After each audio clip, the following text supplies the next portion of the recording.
আমার পুকুরি, আহা কি পুকুরির সৌভাগ্য! হাইব্রিড মাছের মতো খলওয়াল খলওয়াল খলওয়াল করে বেড়াচ্ছে। আমার মনে হচ্ছে আমি সেই থাকি, সেই থাকি। প্রবাদে আছে নারী নাকি ভেজা কাপড়েই সুন্দর, কিন্তু আজও দেখার সৌভাগ্য হলো না আমার। যাই একটু দেখে আসি।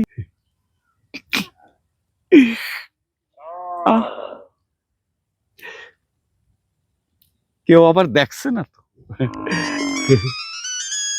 আহ, মধুর মধুর মধুর মধুর একটা পরিবেশ।